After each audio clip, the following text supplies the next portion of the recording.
when we'll be there shortly. I'm so happy to be here. Come and join us. I am with Tom Schmidt, and I am excited to talk about the something we're all feeling about, something we're all focused on, in this quiet quitting world, in this world in which life, we're recognizing for many people isn't what it was set out to be. It is very cool to have a book, to have a guide that helps us center. And Tom Schmidt, dude, I'm actually such an important fan of yours. I love this book. I'm just going to say hi and welcome. I'm so glad you're here.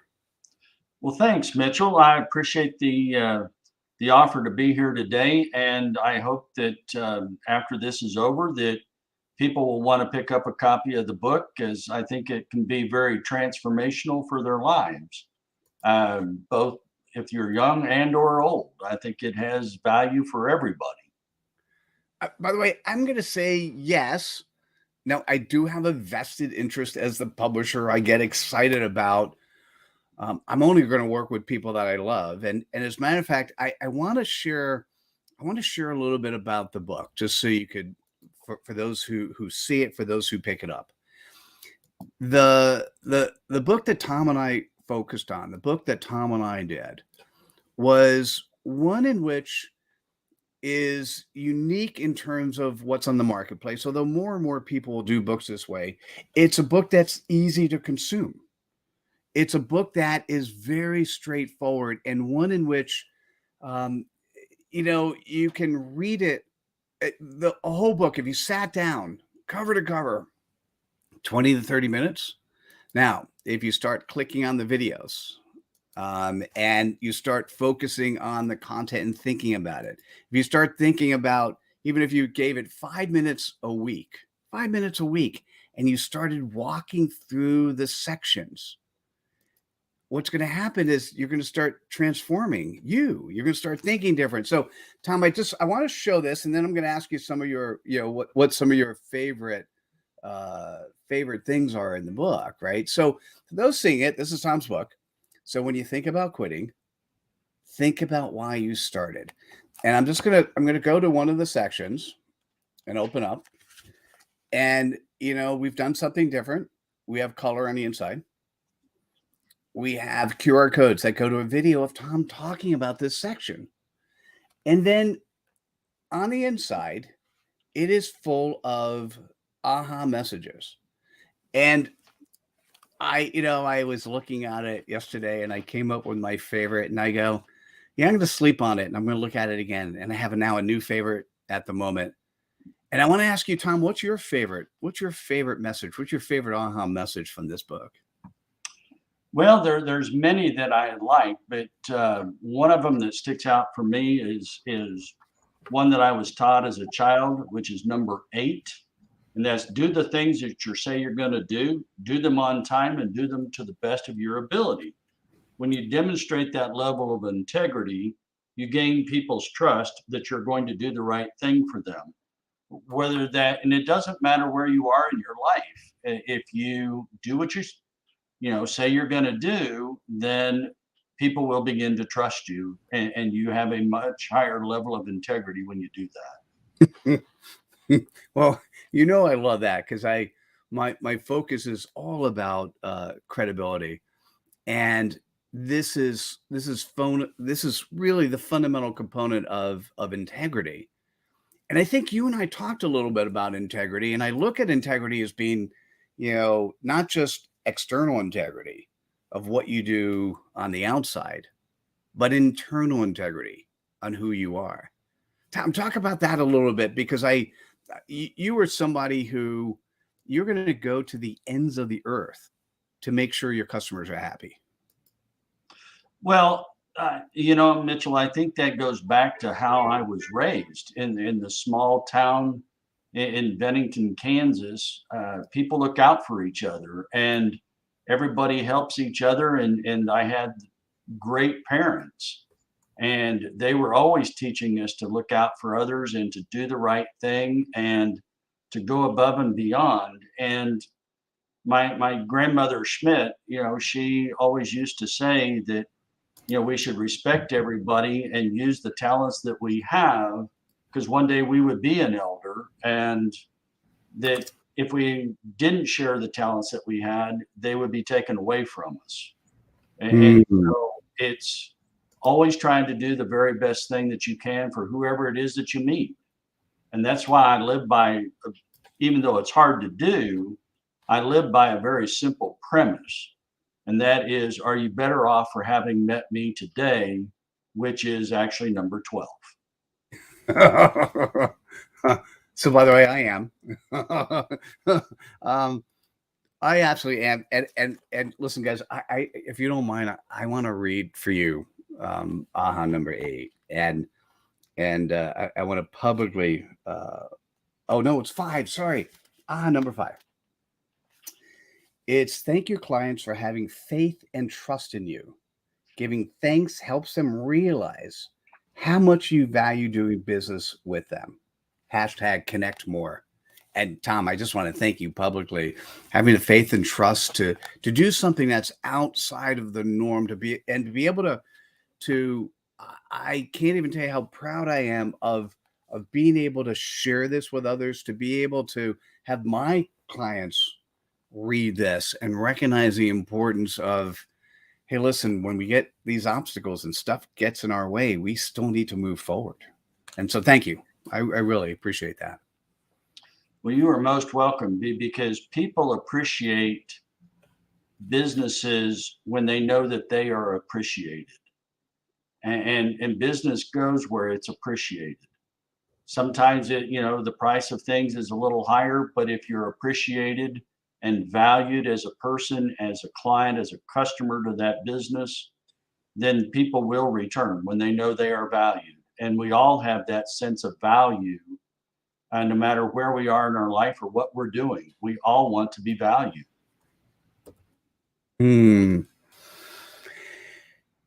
Tell me, how did the process feel for you as you were going through the book stuff? And particularly, actually, it's not really about the book, it's really about you. How did this, as someone who is of service to others, as somebody who has served so many amazing clients, tell me, probably the better question is, how did we get here in the first place? Why this book? Why is this important to you that we give this message right now?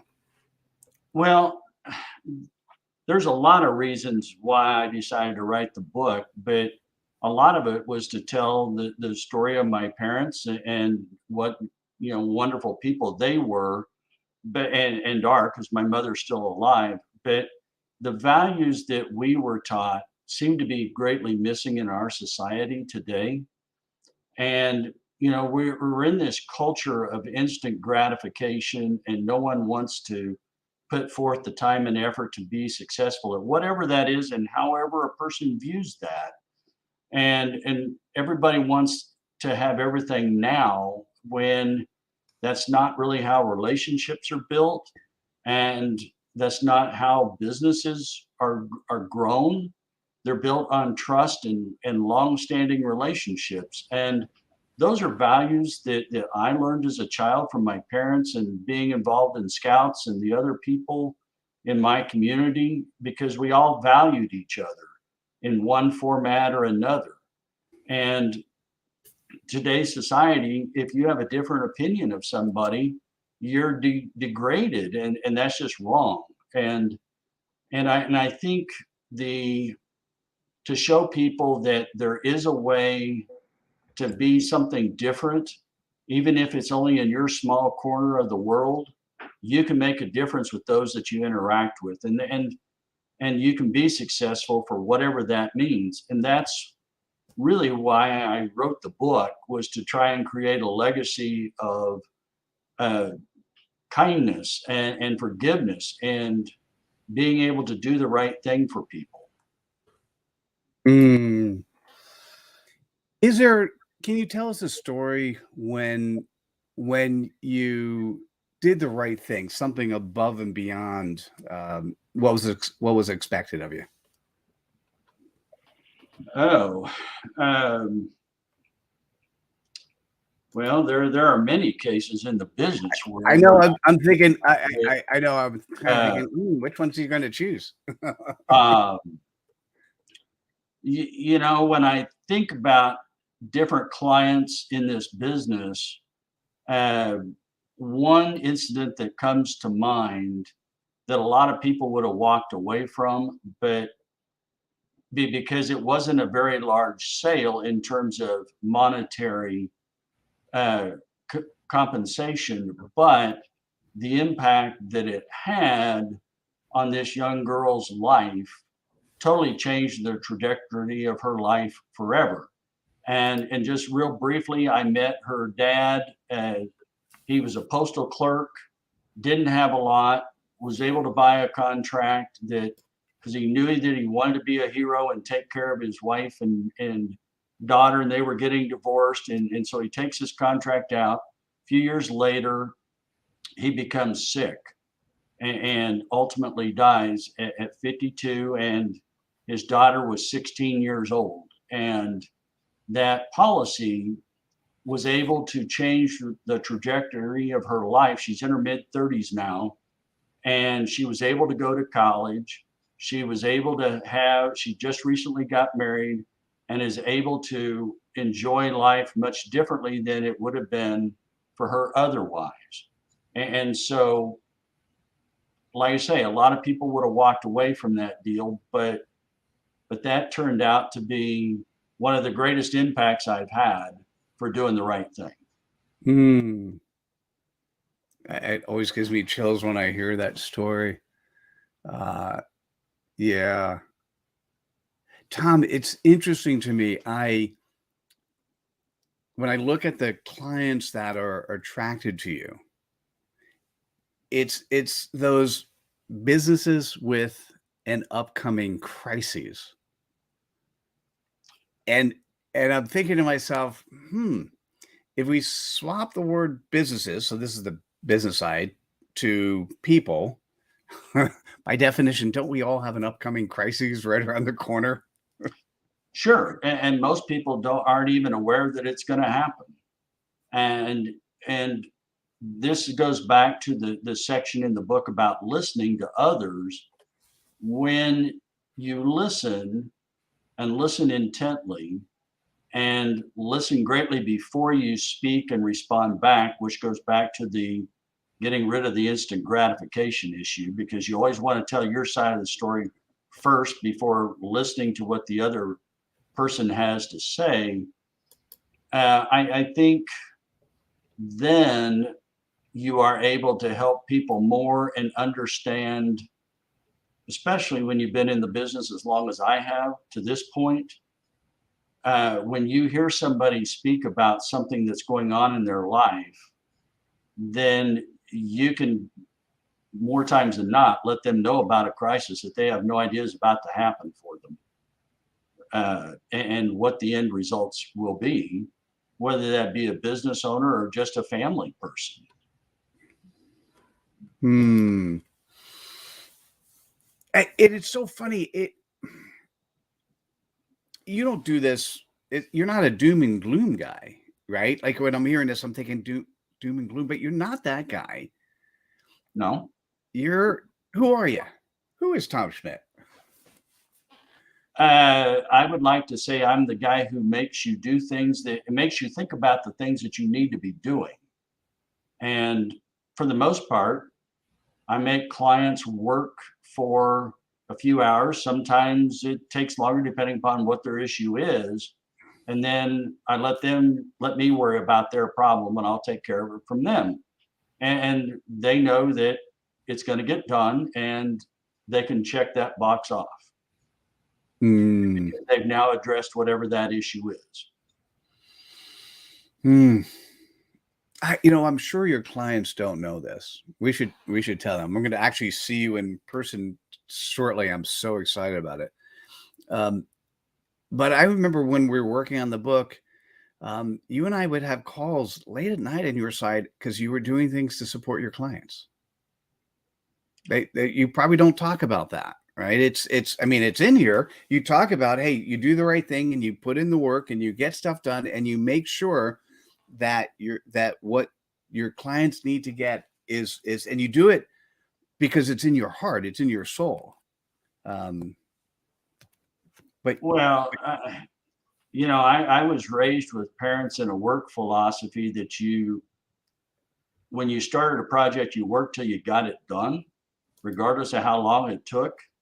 And you made sure that it was done right. And if you did make a mistake, you own up to the mistake and you fix it and you take care of it. And you have to know that your client's interests are first and foremost. And for me, a lot of my practice has developed into working with businesses and employee benefits. And the length of time that I've had many of my clients far exceeds the industry average. And I think that's partly because of things that are in this book about thinking and caring and being willing to listen to somebody's issue, whether they're the business owner or they're the first week in the business working for the client and they have questions and concerns.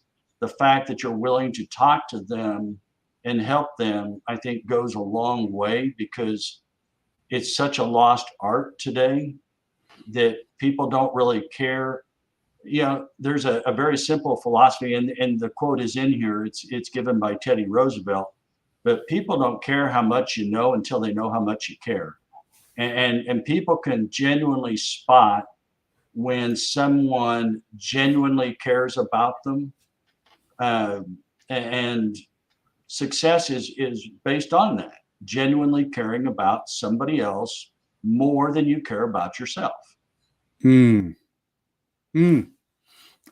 So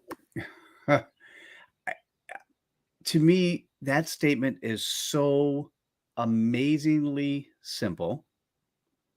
How come people don't do it?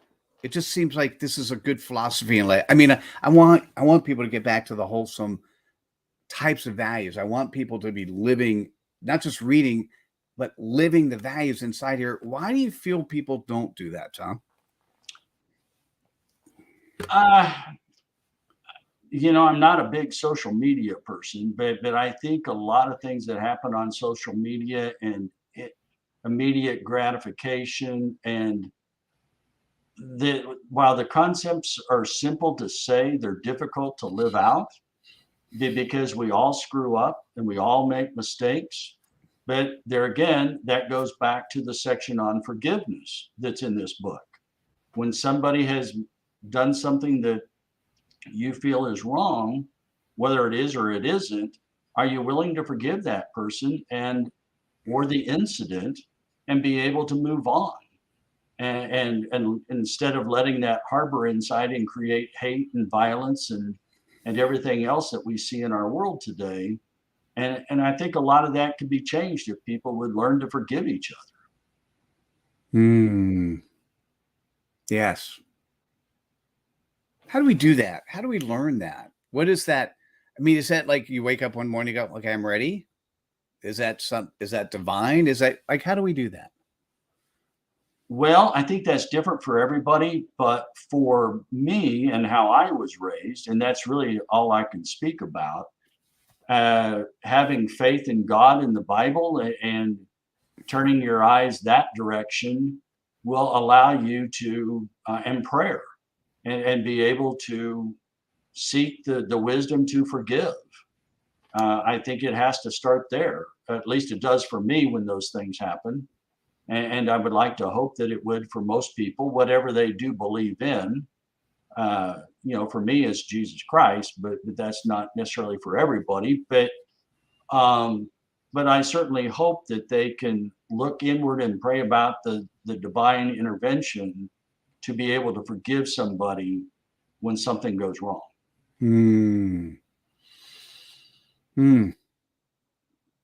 It's so simple.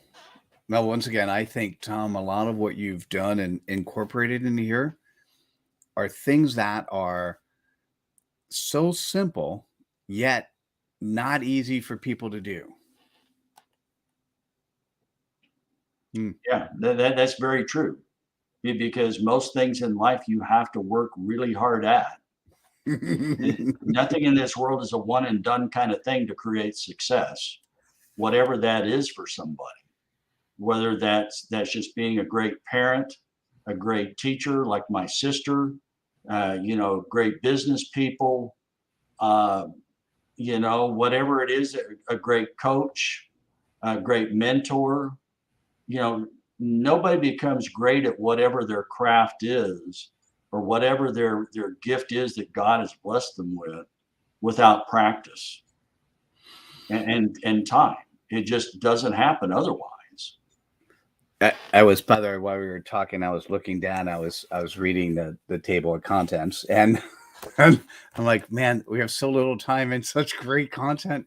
Um, Tell me about coachability. How does that work into there's a whole section in the book focused on coachability, but tell me what that means to you and why is it important inside of business, inside of life? Well, people who are elder, and elder could be somebody 5, 10, 15 years older than you. It doesn't have to be a senior. They have more life experience. And whether you're in a specific industry or you're being coached by an athletic coach in little league t-ball or high school or college sports, you have to be willing to listen, get out of your own way and listen to somebody else and take up upon what they have to teach you to make you a better person, whether that be a person spiritually, be it a better athlete, be it a better business person, be it a better mom or dad, whatever the situation is. There will be people that you will run into that have more life experience than you. And it's important because I don't know of anybody that you can't learn something from. If you're willing to listen, you can learn something from everybody's path that you cross. But you just have to be willing to do that. And that's part of being coachable. Are you willing to be open? And you have to remember, it's not all about you. Hey, could you give me an example where that might have surfaced in your life? Oh, in terms of being coachable? Uh-huh. Um, well, okay, I'm going to go back to my scouting days for a minute because that's one of the first things that kind of comes to mind. Nice. And in the instant gratification world and coachable, most people on this call know that I'm an Eagle Scout. And at the time I earned my Eagle Scout, less than 1.8% of all scouts ever became an Eagle Scout. Well, you can't do that overnight because you have to be coachable to learn leadership skills. You have over 325 different things that you have to master in order to get all the boxes checked off. And more times than not, it takes a minimum 3.5 to 4 years to get through all the different rank advancements and everything else. So and I'm just using that as an example because there's many, many others, from people who are involved in sports and teaching you how to do whatever sport you're doing and learn how to do that better. Kind of like our track coach when I was in high school. We ran and we ran and we ran. And what did it do? It made us better. And we ended up at the first state track championship that my high school ever had. And it was because he believed in us. And we were coachable to be willing to do all the extra work that it took to get there. And he knew that we could do that, but we had to find it within ourselves. So that's another example of being coachable to high school kids. Were you willing to listen to your coach and see the great outcome from all the effort put in? And so I think that's true, whether you're in business, you're an employee for somebody, I think everybody has the opportunity to teach us something. Yeah. it's such an important element of being credible is just being coachable. And you said this earlier, it's walking into a room and keeping your eyes open, keeping your ears ready to listen. Don't think about how you're going to shine, but what you're going to say next. Think about what are you going to listen to and absorb, and then how can you add value to that situation. And that those concepts are completely packed throughout this book, right? Well, I think that goes back to, when you walk into a room, Mitchell, I think that the people who succeed in a room, in a networking room, are not the people who are the smartest people in the room, but they're the most strategic. And I think the strategies will outweigh the smartness, because a lot of times being overly smart doesn't get you where you need to be, because you can't listen to what the other person needs you to hear from them. So I have my interpretation of what the word strategic inside of a room means, but tell me what that means to you. For me, it's maybe I've pinpointed a couple people that I really wanted to meet, because I'd heard something about them that intrigued me about their life journey or where they were in whatever business that might be. But the end game is to serve somebody else and solve a problem for them, whatever that may be.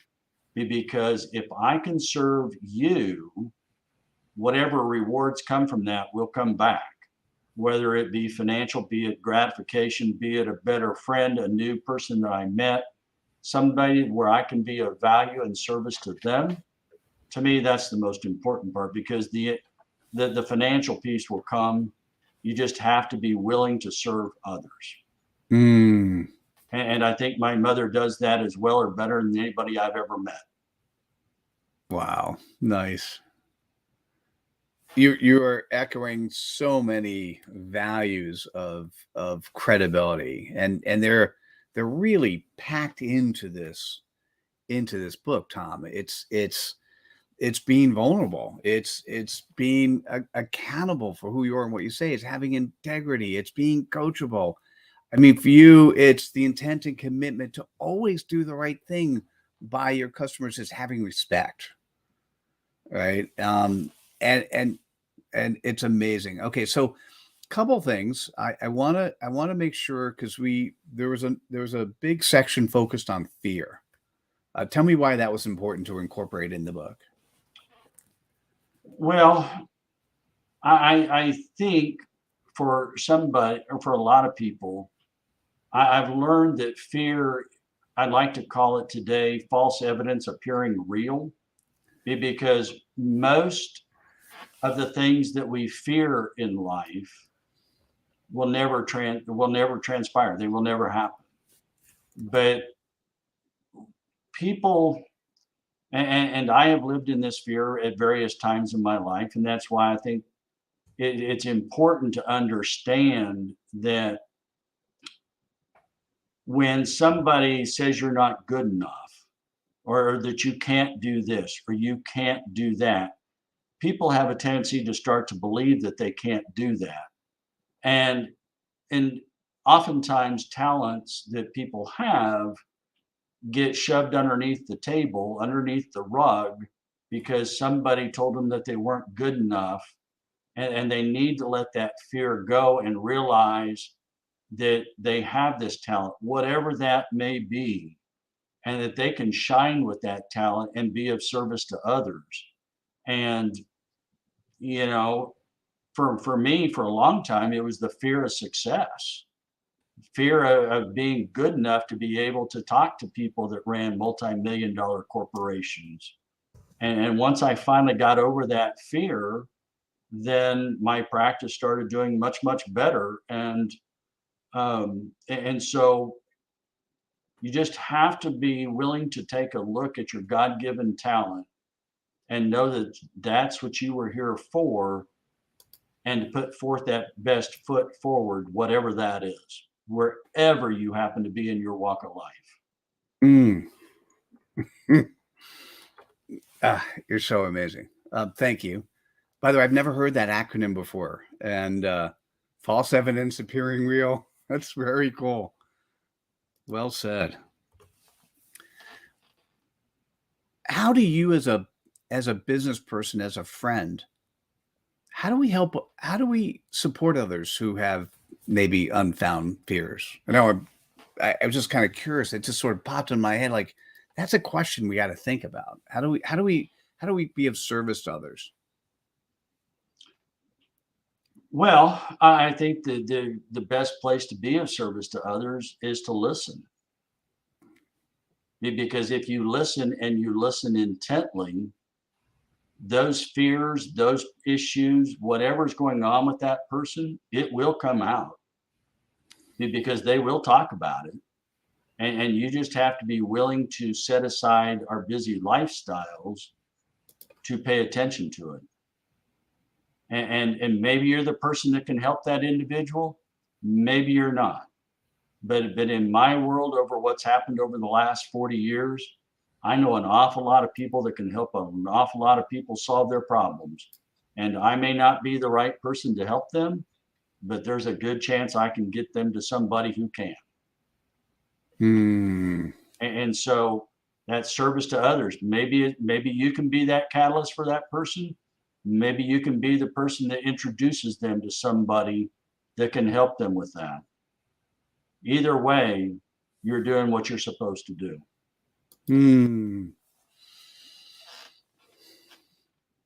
I want to ask one more question. I want to focus on perseverance, and then I'm gonna ask you what we didn't talk about that we should have. But there's a large thread in your life, by the way, and it's also perceived and runs through the book. Clearly it's about being credible. I got that. Like I don't know. I was going to use the word ooze. Hopefully that's not a bad word. You ooze credibility, right? So it's just there. You don't know, you can't meet Tom and interact with him for more than 30 seconds to know that this is a credible man. This is a credible person you want to be around. This is a credible human. And part of that is perseverance. Part of that is really the structure behind this book.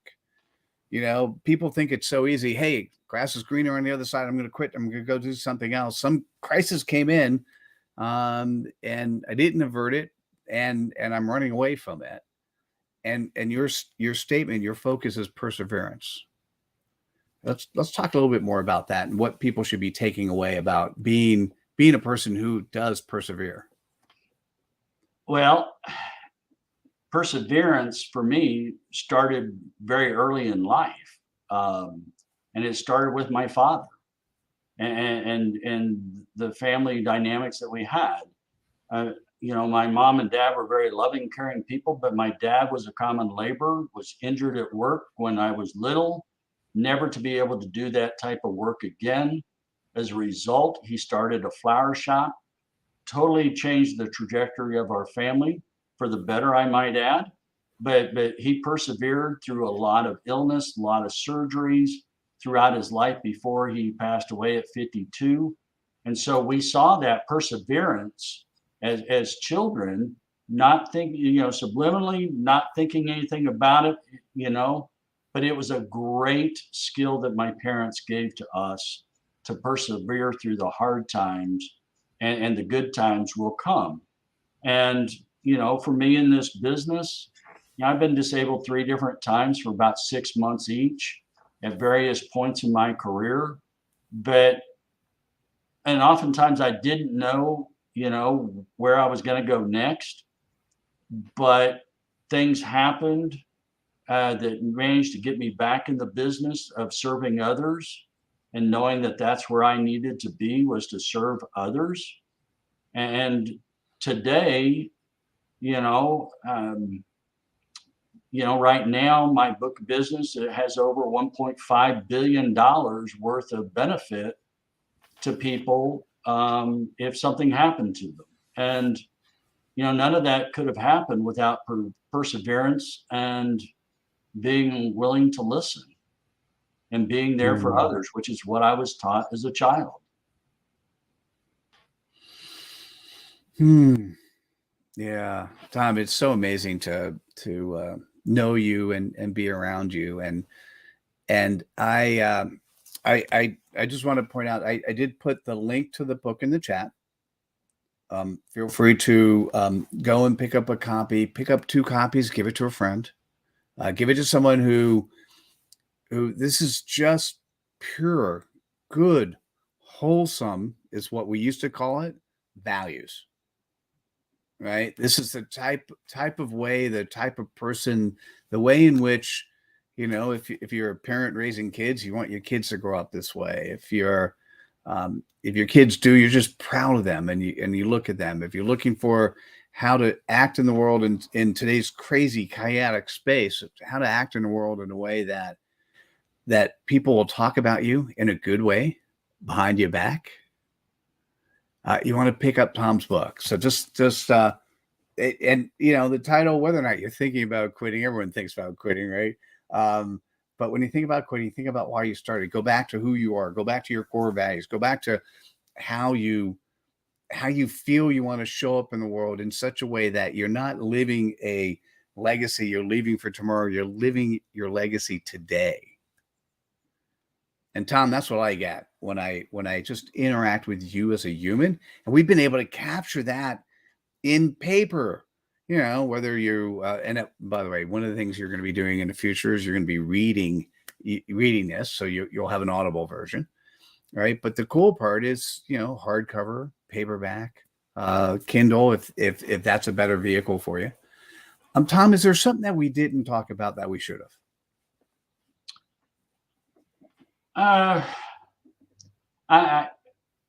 We've talked about a lot, and there's a lot of values and a lot of things that a person can learn.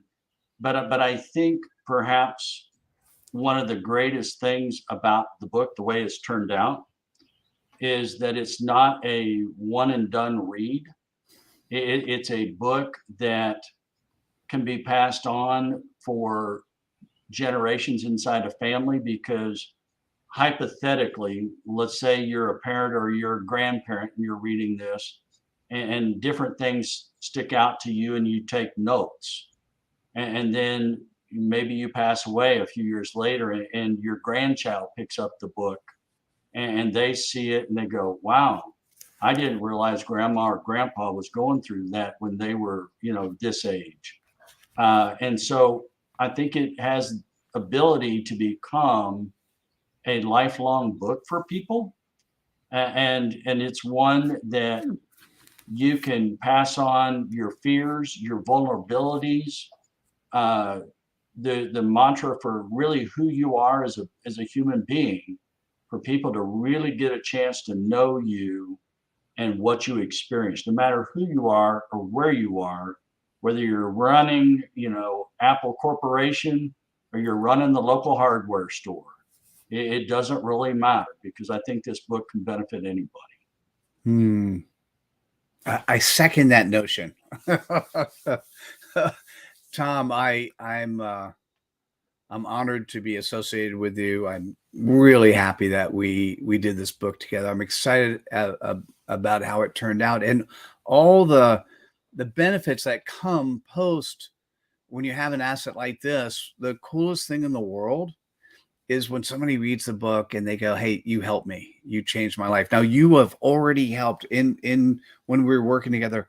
You have already helped hundreds, thousands of people, and the benefit of extending your reach, that the benefit of you, if you're listening or watching right now, you can actually take this guy who's amazing, and you could actually take him and pass a piece of him to somebody in who you're close to, who can then absorb it, and now you could have a conversation. You can do an entire book club meeting on just one simple aha message. And Tom, I'm excited about this. I'm excited about you. Congratulations, and you did a great job. Well, I appreciate that, Mitchell. And I appreciate having the opportunity to work with you too, because I as most people know I'm not into all the QR codes and all the fancy social media stuff. And I'm just who I am. And for you to be able to bring this in a way that a lot of the younger generation learns today in small bits and pieces, I think it brought what needed to be said in such a way that the average person can read it, digest it in this very busy, crazy world that we live in. And I think the message will get out much better because of it. Thanks. So just for you guys to know, Amazon's always a great place. It's available in bookstores actually around the world. And if it's not physically in a bookstore, it should be in the inventory system. So feel free to walk in a bookstore and say, hey, do you have this? Can you pick it up for me? And also on Amazon and elsewhere. Tom, anything else you'd like to leave us with? Well, a couple things. And you had mentioned, earlier that it's easy. The things are easy to say, and words are easy to say, but it's how you live your life and how people see you is what really matters. And so when I look at number 138 towards the end of the book, you have to earn the right to be successful, whatever successful is to you. It's not about the instant gratification. It's about the long-term effort to be a servant leader. And that's where it goes back to talking about words are words. It's how you live those words that really matter. And that's the impact you're going to have.